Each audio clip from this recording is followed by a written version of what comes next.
MLA को, विधायक को कहा जाता है एमएलए। कोई बैठा तो नहीं है नेता, बहुत बैठे होंगे, आपके समाज के भी बैठे होंगे। अब विधायक को अंग्रेजी में कहा जाता है एमएलए। एमएलए माने, मैं तो नहीं जानता कि तुम्हारे क्षेत्र का एमएलए कौन है, लेकिन मैं बात बता रहा हूँ। एमएलए जब विधायक बनेगा, एमएलए बनेगा, तो वो महाराज कुर्ता पहनेगा, पाजामा पहनेगा और जैकेट पहनेगा और नाम हो गया एमएलए। और जितनी भी योजना आई और जितना भी पैसा आया तो एमएलए, बगल वाले एमएलए, और जब ये भर जाए तो एमएलए। एमएलए चिंता मत करना, मैं विधायक के बाप की छाती में चढ़ के कहता हूँ, हम डरो तुम हम नहीं डरते। हम उस मंत्री के भी छाती में चढ़ करके कथा सुनाते हैं और लाल किला में भी कथा सुनाने का प्रयास करते हैं, और सिद्धांत की बात आ जाए तो उसके सामने भी कभी झुके ना, ऐसे विचार देने का सर्व प्रयास करना चाहिए। और देश का महात्मा अगर राजा के सामने अगर मंत्री डर जाएगा तो राज्य सत्ता का नाश हो जाएगा, और रोगी को देख करके अगर डॉक्टर डर के मारे बोलेगा तो रोगी समाप्त हो जाएगा। और इन मंचों के ऊपर अगर महात्मा डर करके बोलेगा तो धर्म का नाश हो जाएगा। सचिव गुरु वैद तीन जो प्रिय बोले प्रयास, और राज धर्म तम तीन कर हो केवल डर करके बोलने की बात नहीं। एमएलए जो मिले एमएलए, जब ये भी बढ़ जाए तो एमएलए, सामने वाले एमएलए, जब ये भी बढ़ जाए तो अंदर वाले में एमएलए। क्या बढ़िया विचार करके नाम रखा था। पार्टी के लोग बैठे हो ना तो नाराज मत होना। मोरे भरत राम दो आखी, सत्य कहो कर शंकर साखी। मैं किसी पार्टी की बात नहीं कर रहा, मैं सिद्धांत की बात कर रहा हूँ कि आज इनके द्वारा धर्म का बचाव नहीं हो रहा है, इनके द्वारा संस्कृति और ये विचारों का और नियमों का बचाव नहीं हो रहा है। ये गगन बेच देंगे, ये गगन बेच देंगे, ये चमन बेच देंगे, ये धरा बेच देंगे, ये कली बेच देंगे, और धर्म के पुजारी कहीं सो गए तो ये पतन के पुजारी कफन बेच देंगे। इसलिए इनके ऊपर भी अंकुश होना चाहिए, इनके ऊपर भी लगाम होना चाहिए, इनके ऊपर भी नियंत्रण होना चाहिए। जैसे राजा दशरथ के ऊपर वशिष्ठ का नियंत्रण था, जैसे नंद बाबा के ऊपर गर्गाचार्य का नियंत्रण था, और जैसे राजा जनक के ऊपर शतानंद का नियंत्रण था, और जैसे छत्रसाल के ऊपर भूषण का नियंत्रण था, और जैसे शिवाजी के ऊपर समर्थ गुरु रामदास का नियंत्रण था। और जिस देश के राजा के ऊपर संत का नियंत्रण नहीं होता वो राजा भी भ्रष्ट हो जाता है, वो देश भी भ्रष्ट हो जाता है जब संत का नियंत्रण हो जाता है। और यही कारण है वर्तमान में भ्रष्टाचारी का, क्योंकि राजनेताओं ने संत का नियंत्रण त्याग दिया, इसलिए भ्रष्टाचारी बनी। और जब तक संत का नियंत्रण था तब तक भ्रष्टाचारी नहीं हुई। राजनीति में झूठ चलता है, धोबी कह रहा है मत दे, तुम दूंगा, और कन्हैया कह रहे मत दे। बोले क्या दे रहा? बोले राजा कपड़े दे रहा है। तो बोले का बड़ा गलत कर रहा है, बीच रास्ते में राजा के कपड़े दे रहा है। कन्हैया ने सोचा अब इसका ऑपरेशन करना पड़ेगा, और सारे ग्वाल वालों को हटाया, और भगवान ने अपनी मंजुल हथेलू को अब 5 उंगलियों को समेट करके अपने दंडों को, और महाराज जब एकाग्र करके और मन को एकाग्र करके जब उस और बड़े बोले अंतिम बार चेतावनी देता हूँ कि मत दे। बोले मैं दूंगा, मैं डरता नहीं हूँ। सुखदेव जी ने कहा राजन जिन हाथों के द्वारा 6 दिन में पकड़ करके पूतना के छाती में बैठ करके उस पूतना दुर्धर्ष को भगवान ने मिट्टी में रगड़ दिया था, और उंगली में नचा करके और पहाड़ को उठा लिया था। और जब 5 उंगलियों को समेट करके और उस महापापी गाली देने वाले चांडाल और धोबी को परमात्मा ने ललकारा, अंतिम चेतावनी है मत दे। बोले दूंगा, और जब गाली दिया और गाली देने में उसका मुंह फटा तो कन्हैया ने वो एक तमाचा मारा, और जब तमाचा मारा तो ऊपर वाला हिस्सा टूट करके भगवान जाने कितने मील में गिरा, और धड़ाम से उसका धड़ नीचे गिर पड़ा। माल थे। बलराम ने कहा कन्हैया देखो तुमने आते आते बड़ा गलत काम कर दिया, और देखो तो इसको मार दिया, ये बड़ा गलत काम कर दिया। कन्हैया ने कहा दाऊ भैया करने की बात नहीं है, मैं बिना बुलाए नहीं आया हूँ, और सारे दुनिया के मल्ल पहलवानों को मामा ने बुलाया है और मुझको भी लड़ने के लिए बुलाया है। तो इस धोबी को एक तमाचा में मार करके मामा को चुनौती दिया है, एक धर्म का अपमान करने वाला जिस भांजे को तूने बुलाया है, इस भांजे का थप्पड़ भी इतना जोरदार है जो एक थप्पड़ में इतना बड़ा ऑपरेशन कर सकता है। राम ने कहा क्यों कन्हैया, तुमने तो बाबा से ये कहा था कि बाबा मुझको घूमने जाने दो, मैं कोई झगड़ा नहीं करूंगा, कोई लड़ाई नहीं करूंगा, कोई विवाद नहीं करूंगा, और ये लड़ाई झगड़ा विवाद तुमने क्यों किया? तो कन्हैया ने कहा था भैया मैं झूठ नहीं बोला, झूठ तुम बोल रहे हो, मैंने ऐसा कब कहा था कि मैं विवाद नहीं करूंगा, मैं लड़ाई नहीं करूंगा? बोले क्यों कन्हैया इतनी जल्दी भूल गए, तुमने कहा था कि बाबा तेरे चरणों की शपथ मैं लड़ाई नहीं करूंगा। कन्हैया ने कहा था भैया मैंने ऐसा नहीं कहा था, मैंने ये कहा था ये बाबा मुझको घूमने जाने दो, मैं कोई नया झगड़ा नहीं करूंगा। ये नया और पुराना क्या है? बोले नया करूंगा नहीं, अब पुराने जितने मिल जाएंगे छोड़ूंगा। बोले तो इसका तुम्हारा नया नहीं है तो पुराना है क्या? अरे भूल गए क्या बलराम, इसका हमारा नया झगड़ा नहीं है, इसका हमारा बड़ा पुराना झगड़ा है। ये अयोध्या का वही धोबी है जिसने सीता में उंगली उठाया था, और जब मैं राम के रूप में था उस समय मर्यादा पुरुषोत्तम था, तो मर्यादा की रक्षा करने के लिए मैंने धोबी की बात को सहन कर लिया। ये अयोध्या का वही धोबी है जिसने सीता में उंगली उठाया था, और आज ये यहाँ पर आया तो मैंने वो पुराना झगड़ा का मैं त्याग के समय तो वसूल लिया है। नया नहीं है, नया करूंगा नहीं, अब पुराना। समझ गए इसका अर्थ क्या हुआ?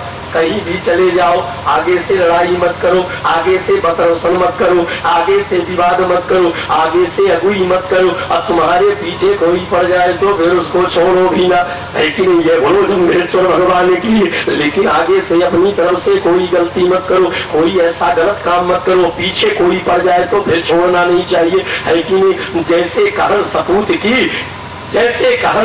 की कहन कही सुकही, और जैसे बहन प्रपाण की बहन पही सुबही। और कन्हैया ने धोबी को मारकर और राजा के कपड़े पहन लिए और सारे ग्वाल वालों को पहना दिए। तो राजा परीक्षित ने कहा महाराज इतने बड़े महापापी कंस के कपड़े और कन्हैया ने क्यों पहन लिए और सारे ग्वाल वालों को क्यों पहना दिया? तो सुखदेव जी ने कहा राजन कन्हैया ने तीर्थ का महत्व बताने के लिए और राजा कंस के कपड़े पहन लिए। कन्हैया ये बताना चाहते हैं कि तीर्थी कुर्वन्तु तीर्थानि, शुकर्मी कुर्वन्तु कर्माणि, और सत्यार्थी कुर्वन्तु सत्राणि। श्याम सुंदर ये बताना चाहते हैं कि ये राजा कंस के कपड़े और जमुना के जल में धुल गए, और जमुना है सूर्य की बेटी, और जब सूर्य का उदय होता है तो अंधकार का नाश हो जाता है। जब सूर्य के उदय होने में अंधकार का नाश हो सकता है तो सूर्य की बेटी जमुना है, और जब जमुना के जल में ये पापी के कपड़े धुल गए तो अब इसमें पाप का कोई प्रभाव नहीं रह गया है। इसलिए तीर्थ का महत्व बताने के लिए तीर्थ का महत्व क्या होता है, भले वो पापी था लेकिन पापी कंस के कपड़े अगर जमुना के जल में धुल गए तो इसमें जमुना का प्रभाव है, इसमें पाप का प्रभाव नहीं है। और जमुना के जल में धुले हुए कपड़े पर अगर पाप का प्रभाव होता तो फिर जमुना का महत्व ही क्या बचता?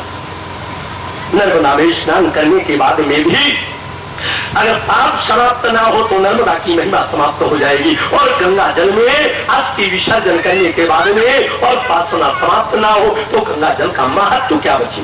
सुनो और समझिएगा।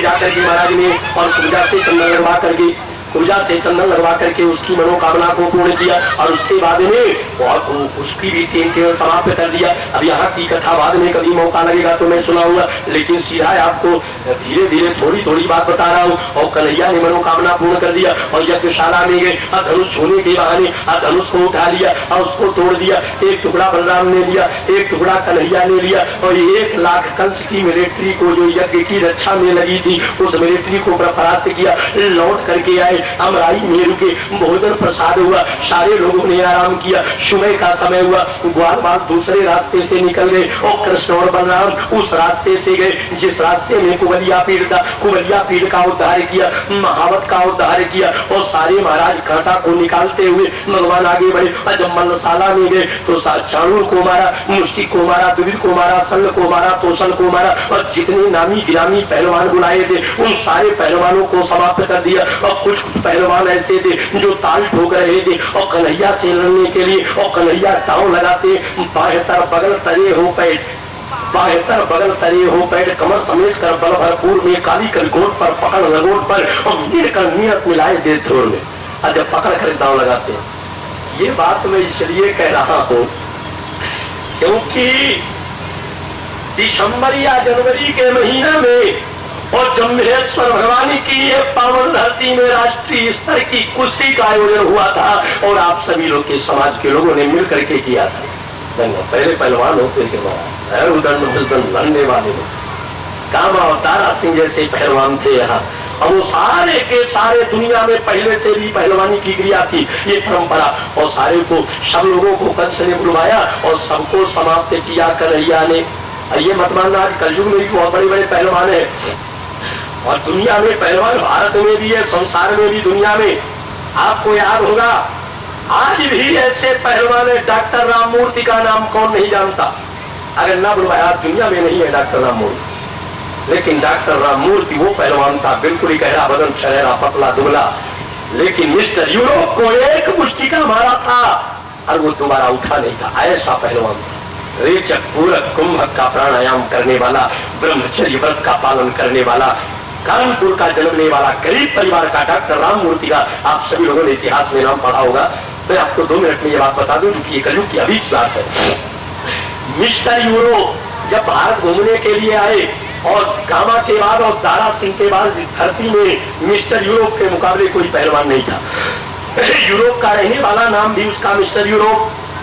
तो जब भारत घूमने के लिए आया, कलकत्ता का चिड़ियाघर घूमने के लिए गया तो कलकत्ता के चिड़ियाघर में एक जंगली भैंसा वो मदोन्मत्त हो गया, उन्मत्त हो गया, छूट गया और वो बहुत सारे लोगों को मारता हुआ यहाँ वहां कोई पकड़ में न आए और कोई उस भैंसे को, जंगली भैंसे को पकड़ ना पाया। और उसी समय चिड़ियाघर देखने के लिए मिस्टर यूरोप आया था और लोग जानते थे कि ये पहलवान है। और वहां के कर्मचारियों ने कहा, मिस्टर यूरोप मैंने आपका नाम सुना है और शायद इस भैंसे को आप पकड़ लो तो हम जाने कि आप पहलवान हो। मिस्टर यूरोप दौड़ा और भैंसे का बाएं हाथ से सींग पकड़ करके और एक मुष्टि का उसके पीठ में मारा। वो जंगली भैंसा 2 मिनट में वहीं समाप्त हो गया, मर गया। ऐसा पहलवान था। अगर कलयुग में इतना बड़ा पहलवान हो सकता है कि जंगली भैंसे को एक मुष्टिका में मार सकता है, तो महाभारत का वो कुंती का लाल धरती से 10,000 हाथियों को उठाकर जरूर फेंक दिया होगा उसने। जब आज ऐसा पहलवान हो सकता है तो पहले कैसे ना रहते हैं। महाराज पूरे अखबारों में मुख्य पृष्ठ में मिस्टर यूरोप का नाम, इतना बड़ा कोई पहलवान नहीं, इतना बड़ा कोई पहलवान नहीं। जब भारत से हवाई जहाज में बैठ करके अपने देश को जाने लगा तो उसने चुनौती दिया है, अगर किसी माई के लाल में दूध पिलाया हो और मैंने भैंसे को तो मार दिया और कोई जननी ने ऐसे सपूत को जन्म दिया हो जो मेरी एक मुष्टिका को सहन कर ली तो मैं जीवन भर उसकी गुलामी करूंगा। और जब विमान में बैठा और डॉक्टर राममूर्ति के कानों में आवाज सुनाई पड़ी, डॉक्टर राममूर्ति हवाई अड्डे में आए, बोले मिस्टर यूरोप तुम इस भैंसे को मार सकते हो, तुम इस जंगली जानवर को मार सकते हो, लेकिन नारी की कोख को तुम चुनौती नहीं दे सकते हो। ये भारत की नारी ऐसे ऐसे सपूतों को भी जन्म दिया है जो सारे सागर को भी लांग गया है। और तुम भारत के नारी की कोख को चुनौती दे रहे हो। डॉक्टर राममूर्ति तुम्हारी चुनौती को स्वीकार करता है। तिथि निश्चित हो गई। बोले ये मुकाबला कहाँ होगा? बोले यूरोप की धरती में होगा। और महाराज भारत का प्रतिनिधित्व करने के लिए तुम्हारी खोदी का लाल मिस्टर राममूर्ति यूरोप गया और जब वहां जाकर के लाखों दर्शक बैठे थे, स्टील की प्लेट बनाई गई थी 4x4 की, एक एक फीट के उसमें पावे मजबूत लगाए गए थे और जो भी उसमें बैठता हाथ यूं करके बैठता और पीठ पर एक एक मुष्टिका की शर्त लगी, एक मुष्टिका तुम हमको मारो और एक मुष्टिका मैं तुमको मारूं, एक एक मुष्टिका क्यों। और जब टॉस महाराज ऊपर फेंका गया तो भाजी गई मिस्टर यूरोप के पक्ष में, और जब यूरोप ने जीता तो घूसा था मिस्टर यूरोप का और पीठ थी डॉक्टर राममूर्ति की। और जब स्टील की प्लेट को पकड़ करके डॉक्टर राममूर्ति बैठे और अंजनी नंदन अनंत बलवंत संत हनुमंत लाल जी के पुजारी और अंजनी नंदन का स्मरण किया, ए हनुमान जी तुम्हारा केवल सतयुग और त्रेता और द्वापर में प्रताप नहीं था, तुम्हारा तो चारों युगों में प्रताप था। और वास्तव में अगर तुम अंजनी के बेटा बन करके और त्रेता में पैदा हुए हो और बचपन से मैंने तुम्हारी पूजा किया है, तो आज मेरी लाज नहीं भारत माता की लाज आपको रखना है। मैं तुम्हारे बल पर स्वीकार किया है चुनौती को। कितना भरोसा था, कितना बड़ा विश्वास था। पहलवान भी पुजारी होते थे। अरे तिनको बोल रहा हूँ ना, जिस समय मिस्टर यूरोप ने मुष्टिका मारा, जरा ध्यान से सुनना, अरे वो मुष्टिका जो एक जंगली भैंसे के पीठ में लगी और 2 मिनट में आज डॉक्टर राममूर्ति के पीठ में मुष्टिका मारा, उसने सोचा ये चकनाचूर हो जाएगा। मुष्टिका लगी और मूर्छित हुए डॉक्टर राममूर्ति। रेफरी गिन रहा है 1 2 3 4 5 6 7 8 9 10 11 12 13 14 15 16 और जब 16 का तो ऐसा वो पुरस्कार करके उठा जैसे डॉक्टर राममूर्ति नहीं बल्कि अंजनी का बेटा हनुमानो हो। उठ करके बैठ गया और जब उठ करके उसने श्वासा साधा, महाराज मिस्टर यूरोप को पसीना छूट गया, सारे कपड़े भीग गए। मेरी मुष्टि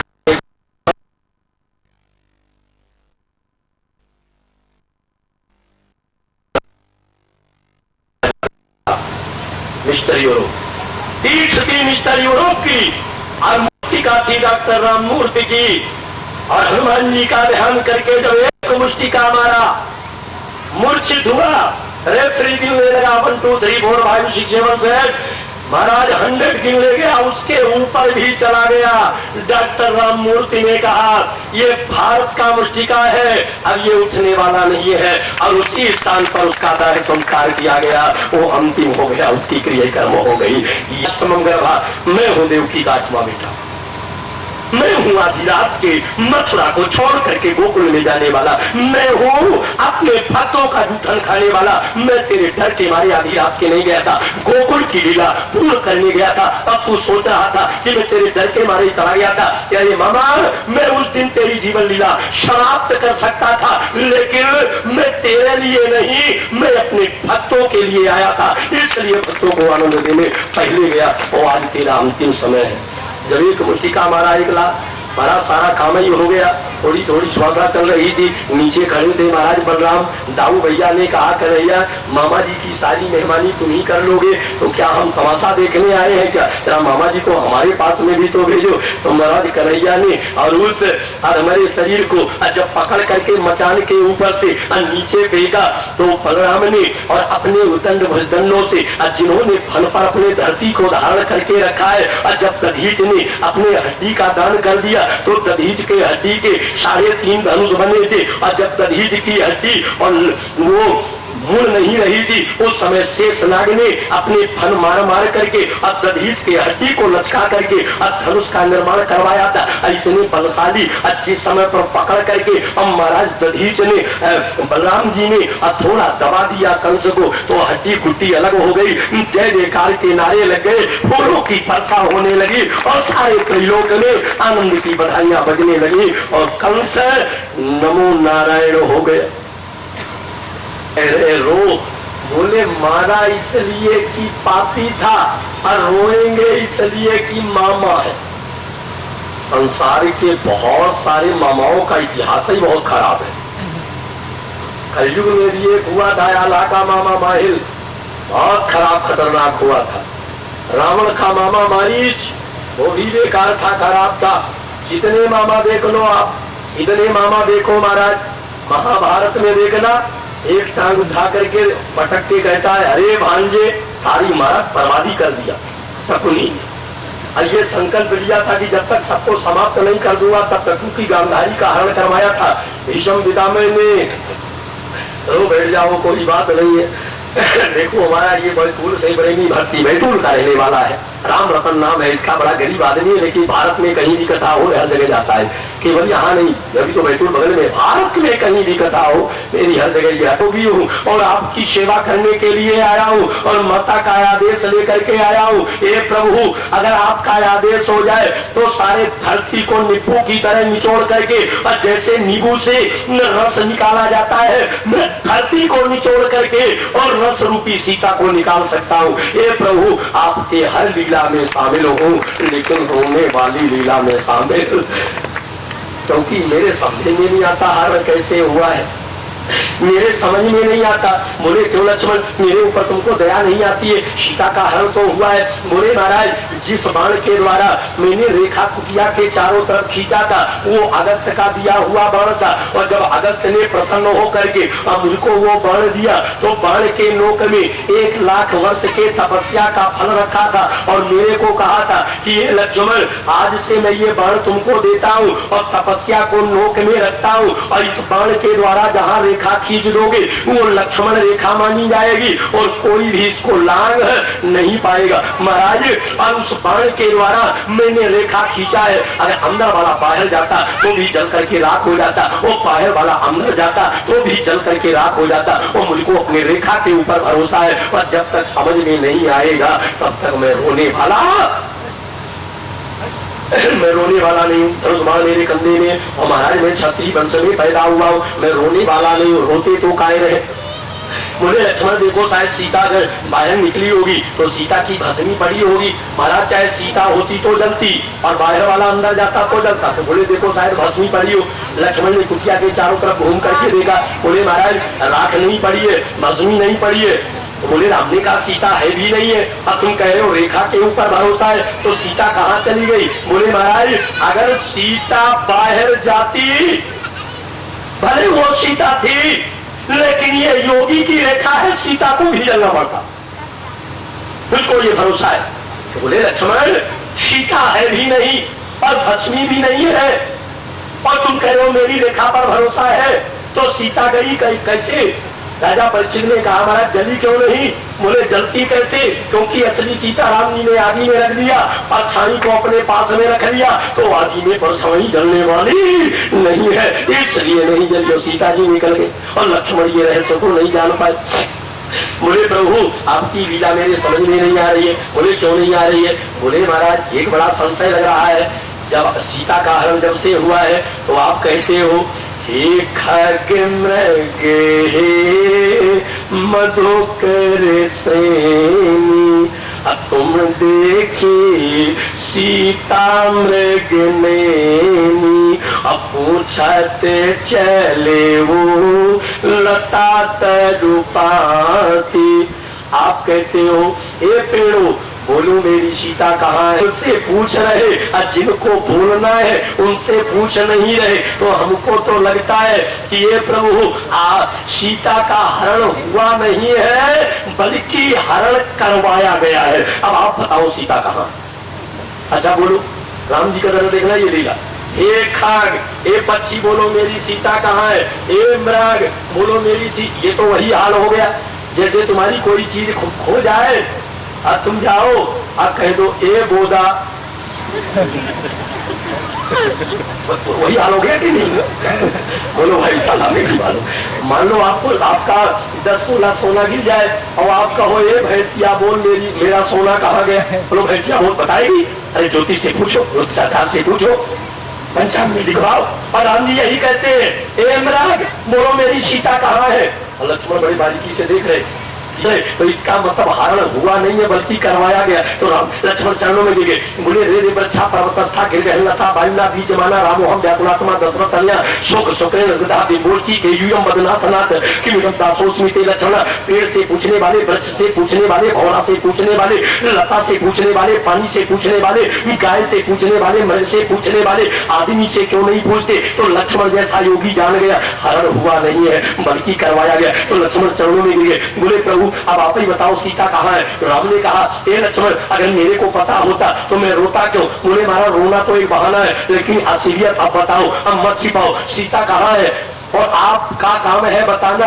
आप बताओ और मेरा काम है ले आना। अगर बताने के बाद में मैं न ले आ पाऊंगा तो आपसे ज्यादा रोऊंगा। नहीं प्रभु आपके हर लीला में शामिल हूं, लेकिन रोने वाली लीला में शामिल है। ये है क्षत्रिय। राम जी से पूछा महाराज ये तो बताओ कि आप रोए क्यों, क्यों रोए।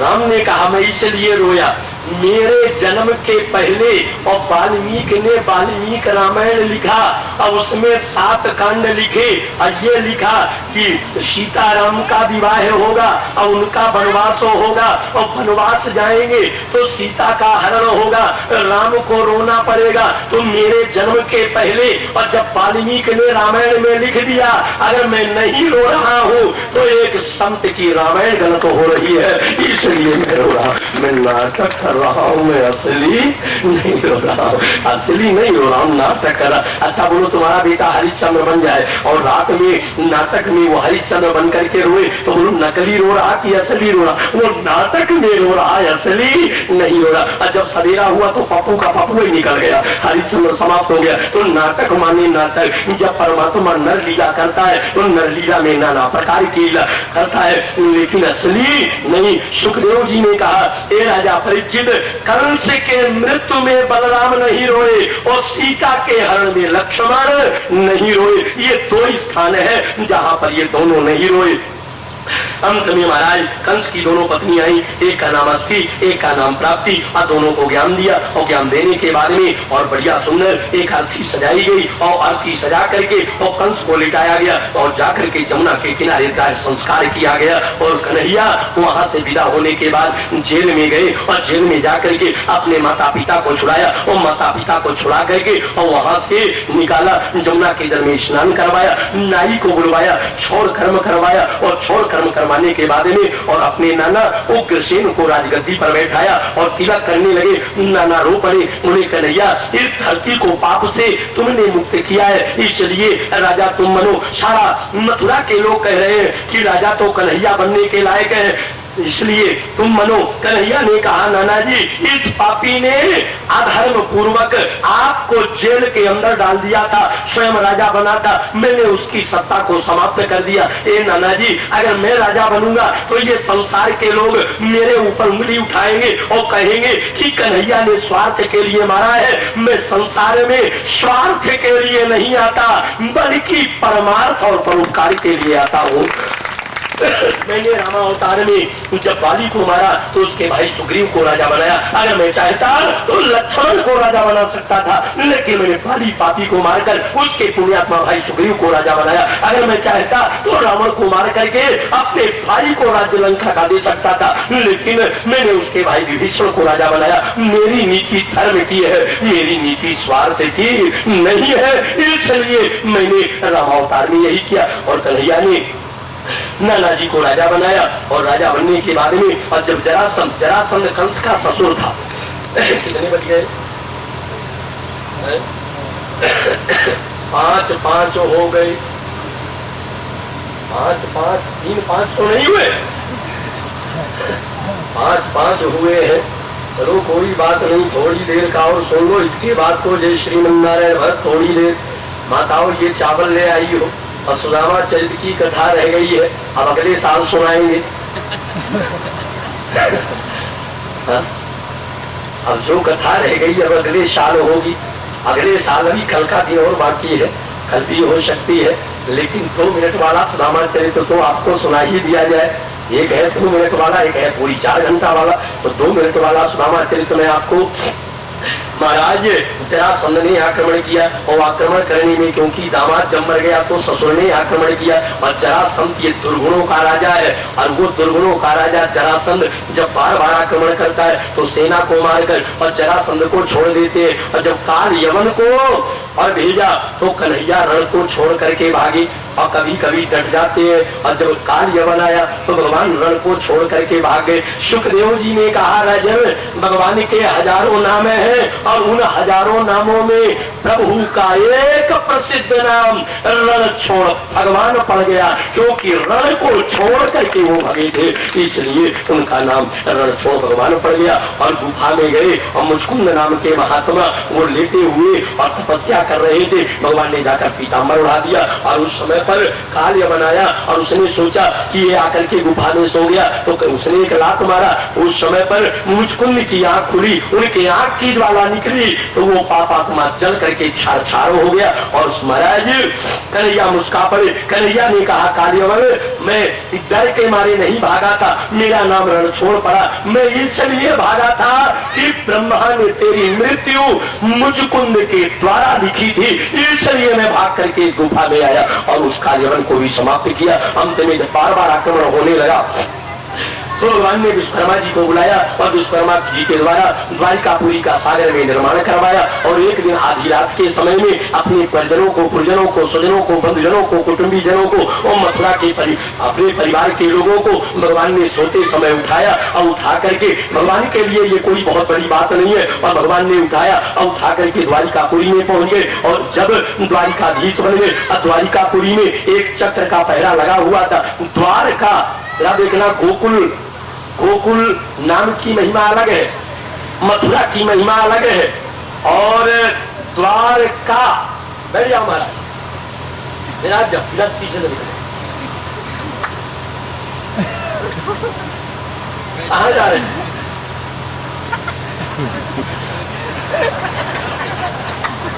थोड़ी देर और रुकजाल के साथ में रुक्मिणी का विवाह करना चाहता था और पिताजी कन्हैया के साथ करना चाहते थे, और वो रुक्मिणी भगवती भी कन्हैया को मन से, अंतःकरण से प्रेम करती थी। और जब द्वारिकापुरी में ले गए, माता पिता को बुलाया गया, मंडप बनवाया गया और ब्राह्मण वेद मंत्र का उच्चारण कर रहे हैं, और हरे मंडप के नीचे और सोने की थाली में, और जब दोनों का चरणारविंद धो करके और माता पिता ने कन्या दान किया, तो समस्त द्वारिकापुरी के नेत्र, लोगों के नेत्रों में आंसू आ गए। ये एक बेटी पराई होती है, ये नारी पराई होती है। कविगण कविता कहे और ज्ञान पान रस ले, और पिता पुत्री को जन्म दे, पुत्री पति ही सुख दे, इसलिए कन्या गरीब मानी जाती है।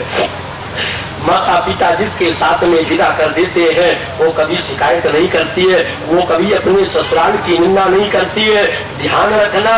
और दूसरे की बेटी अगर तुम्हारे घर की अगर लाड़ी बन जाए तो मेरी एक बात नोट कर लेना, लाड़ी को गाली दे लेना, लाड़ी का अपमान कर लेना, वो गाली सहन कर लेगी, अपमान सहन कर लेगी, लेकिन भूल करके उस लाड़ी के महतारी बाप की निंदा मत कर देना, क्योंकि वो लाड़ी अपने मायके की निंदा नहीं सुन पाएगी। वो उसको गाली दे दो वो बर्दाश्त कर लेगी, उसका अपमान कर दो वो सहन कर लेगी, लेकिन वो अपने महतारी बाप की निंदा नहीं सुन पाती है। कन्यागरी मानी जाती है। तुम्हारी मर्यादा, तुम्हारे महापुरुषों की, वेदों की बनाई मर्यादा।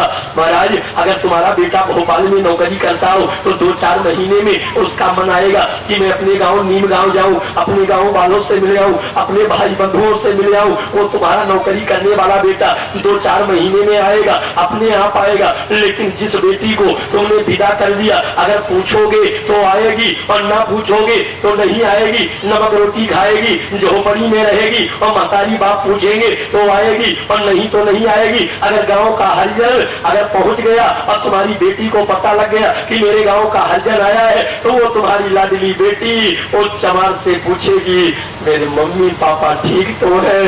तुम्हारी बेटी दूर रह करके भी तेरी याद करेगी, लेकिन तेरा बेटा पास में रहकर तेरी याद करे, ये तो भगवान की कृपा है। लेकिन वो दूर रह करके भी याद करती है, इसलिए कन्या को गरीब माना जाता है। आज रुक्मिणी का हाथ पकड़ करके द्वारिका नाथ के हाथ में दिया और पहला चरण महाराज भीष्मक ने उनकी पत्नी ने धोया। सारे द्वारिकापुरी के लोगों ने भगवान के चरण धोए और 10-5 रुपया और जिनसे जो गरीबी में पत्र पुष्प फल बना वो सब लोगों ने अर्पण किया, पत्रम पुष्पम फलम तोयम यो में भक्ता प्रयक्षति। और इस प्रकार से भगवान और रुक्मिणी का विवाह होता है। एक आदमी मुझसे कहने लगा, बोले स्वामी जी तुम्हारे भगवान ने बड़ा गलत काम किया। मैंने कहा मेरे भगवान ने क्या गलत काम किया? बोले महाराज रुक्मिणी का हरण किया।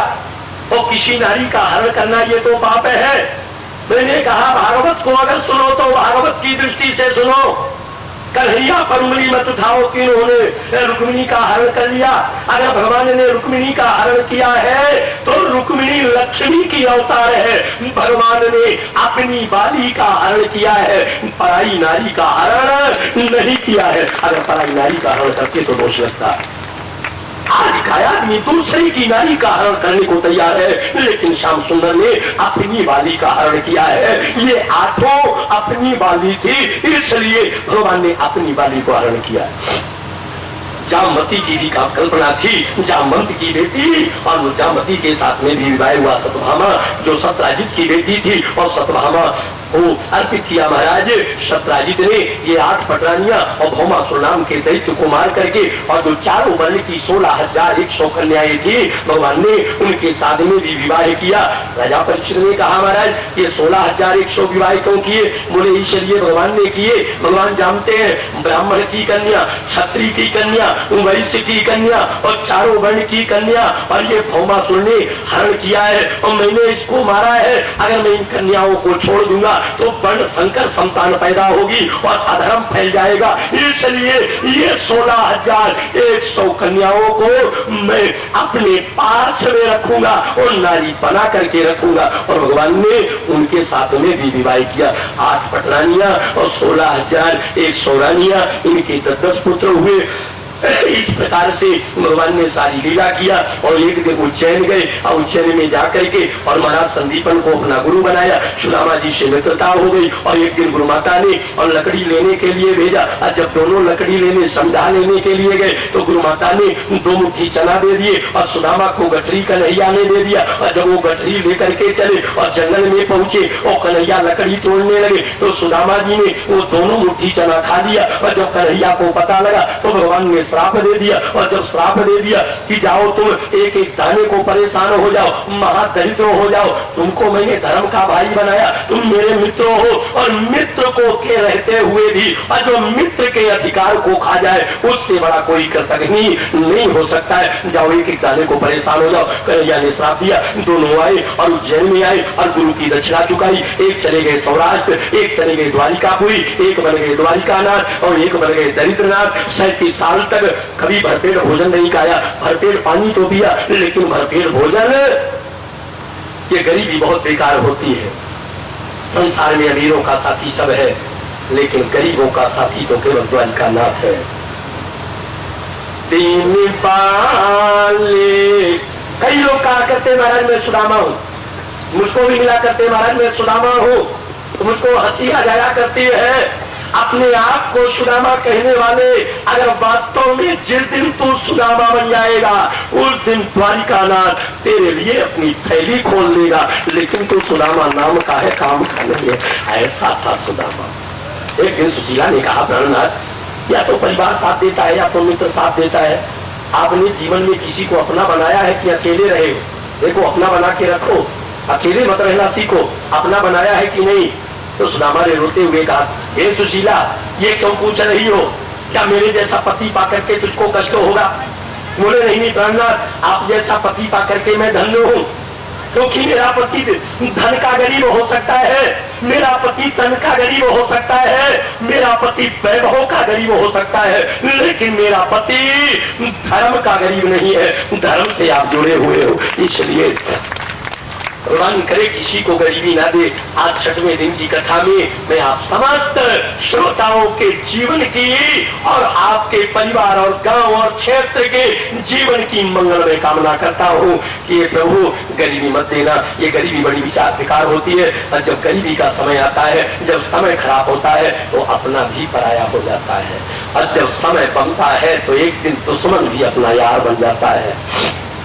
और जिसको गरीबी देना उसको सुशीला जैसी पत्नी जरूर देना। गरीबी में आता तब्दीला होता है जब सुशीला जैसी पत्नी नहीं होती, और जब सुशीला जैसी 37 साल तक अपने बाल बच्चों को पालन पोषण किया, अपने पति को खिलाया, एक एक हफ्ते तक स्वयं भूखी रह करके सोती रही, लेकिन कभी पति का अपमान नहीं किया, पति को गाली नहीं दिया। और जब 7 दिन तक और भूखे सुशीला को देखा तो जगत का स्वामी द्वारिकानाथ एक दिन आधी रात के उठ करके बैठ गया और लगा रोने। रुक्मिणी ने कहा, महाराज क्या बात हो गई और रो क्यों रहे हो? बोले, एक दिन मैं पढ़ने गया था उज्जैन और मैंने मित्र बनाया था सुदामा जी को, और आज सुदामा जी को मैंने उस दिन श्राप दिया था बेईमानी करने में, और सुदामा की पत्नी सुशीला 1 हफ्ते से उसने भोजन नहीं किया है। भगवान सुशीला के अंदर बैठ गए और सुशीला ने दूसरे दिन अपने पति को द्वारिकानाथ के यहाँ 3 मुट्ठी चावल दे करके भेजा। 1 मुट्ठी के बदले 3 मुट्ठी दिया। जिसके घर में एक दाना नहीं था। दान क्या है? दान किसको कहते हैं? कोई बड़ा आदमी है वो दान कर सकता है, लेकिन गरीब होकर के दान करना इसका नाम है दान, और बलवान होकर के क्षमा करना इसका नाम है क्षमा। किसी ने आपका अपमान कर दिया और आप सामर्थ्यवान हो और आप कह दो जाओ मैंने तुमको क्षमा कर दिया, इसका नाम क्षमा है। और मेरे जैसा कमजोर आदमी अगर कह दे कि जाओ जी क्षमा कर दिया, तुमको अपने आप ही क्षमा है, तो कुछ करने के लायक नहीं है। करने के लायक हो और फिर क्षमा करे, उसका नाम क्षमा है। और देने के लायक ना हो और फिर भी दान करे, उसका नाम दान है। और 3 मुट्ठी चावल दिए और चावल लेकर के गए और कन्हैया ने वहां स्वागत किया, सम्मान किया। और उसके बाद में जब चावल मुट्ठी निकाल करके और 2 मुट्ठी चावल खाया, और चावल खाने के बाद में जब तीसरी मुट्ठी खाने लगे तो रुक्मिणी ने हाथ पकड़ लिया, और हाथ पकड़ करके महाराज भाभी का प्रसाद हम लोग भी खाएंगे। 1 मुट्ठी में वो प्रसाद महल के अंदर बांटा गया, और वो 2 मुट्ठी खाकर विश्वकर्मा जी को बुलाया और बुला करके कहा जाकर के सुदामापुरी का द्वारिकापुरी की तरह निर्माण करो। और महाराज विश्वकर्मा जी गए, सुशीला से मिले, बोले सुशीला तुम्हारे पति भगवान के दरबार में पहुंच चुके हैं और मैं तुम्हारा महल बनाने आया हूँ, भगवान का आदेश हुआ है। सुशीला ने कहा, अगर मेरे अपराधी पति को भगवान ने अपना लिया है और जगह दे दिया है, तो ये विश्वकर्मा जी अगर सुदामा जी का महल बनाने आए हो तो पहले पूरे गांव वालों का महल बनाना पड़ेगा। भले मैं गरीब हूँ, जिन्होंने एक चुटकी आटा नहीं दिया, जिन्होंने दरवाजे से फटकार के भगा दिया, जिस परिवार वालों ने अपमान कर दिया, अपमान का घोट पीने वाली वो सुशीला, वो अपने अपमान करने वालों का भी सम्मान कर रही है। पूरे गांव का महल बनेगा। पूरे गांव का महल बना, लौट करके आए और सुदामा जी महाराज आते हैं, भगवान को श्राप दे दिया, 2 लोग की संपत्ति वो आकर के गिरने लगी। रुक्मिणी जान गई, गर्गाचार्य को बुलवाया, उल्टा मंत्र पड़ा, वो 2 लोग की संपत्ति फिर से गिरी। और महाराज जो गाँव में आए, सुशीला ने देखा, गाड़ी में उनको बैठाया गया, गांव के लोग इकट्ठा हुए, हजारों लोग इकट्ठा हुए और बैलगाड़ी में बैठाकर सुदामा जी को पूरे गांव में घुमाया, फूलों की वर्षा कर रहे हैं। सुखदेव जी ने कहा, राजा परीक्षित, जब समय अच्छा होता है तो हजारों मित्र हो जाते हैं, लेकिन सुदामा का तो केवल एक मित्र होगा, वो भागवत का द्वारिकानाथ मित्र होगा, सब कोई मित्र नहीं हो सकता है। बस इन्हीं शब्दों को कहकर वाणी को विराम।